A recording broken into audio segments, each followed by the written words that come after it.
हे गोहत्येच्या नावावर आजही आपल्या जिल्ह्यातून अनेक गायी पळवल्या जात आहेत, अनेक गायी पळवल्या जात आहेत। मला आज या व्यासपीठावरून त्यांना सांगायचं आहे, जर सिंधुदुर्ग जिल्ह्यातून परत कुठल्या एका गायीला जरी हात लावला तर नाही तुमचं सगळं उद्ध्वस्त करून ठेवलं तर नावाचा राणे सांगणार नाही। आणि पोलिसांना पण सांगतो, हे नको ते धंदे नको त्या जिल्ह्यांमध्ये करता कामा नये। इकडे आम्ही आहोत, लक्षात ठेवा।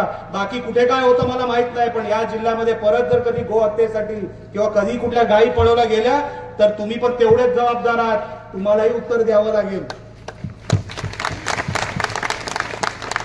हे आता सहन करू नका। बोलण्यासारखं भरपूर काय, पण माझ्यानंतर 2 वक्ते अजून बोलणार आहेत, कदाचित 3 वक्ते असतील।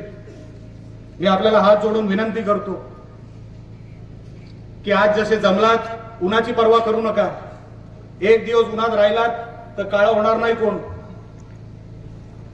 पण धर्म जर रोज थोडा थोडा थोडा कमी होत गेला तर नाहीसा होतो, लक्षात ठेवा। पुढच्या पिढीला पण काय सांगणार आहोत? हिंदू धर्म कसा होता, कोण होते ते कारसेवक ज्यांनी बाबरी पाडली, कशासाठी पाडली, कशासाठी दंगली झाल्या मुंबईमध्ये, कसे तिकडे कारसेवक मेले, कसे तिकडे शिवसैनिक मेले, काय सांगणार आहोत आपण आपल्या पुढच्या पिढीला? कुठली उदाहरणं देणार आहोत आपल्या धर्माची?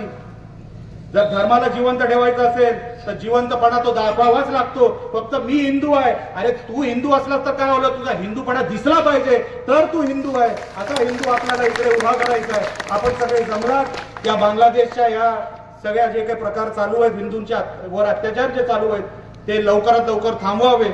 त्यांना तिथपर्यंत आपल्या देशाच्या माध्यमातून, आपल्या मोदी सरकारच्या माध्यमातून लवकरात लवकर त्यांच्या घशात हात घालून हे सगळं थांबवावंच लागेल। तोपर्यंत आपला हिंदू गप्प बसणार नाही। ह्याच्यासाठी आजची ही सभा आहे। आपण सगळे आलात त्या सगळ्यांबद्दल मी आभार व्यक्त करतो आणि इथे सांगतो, जय हिंद, जय महाराष्ट्र।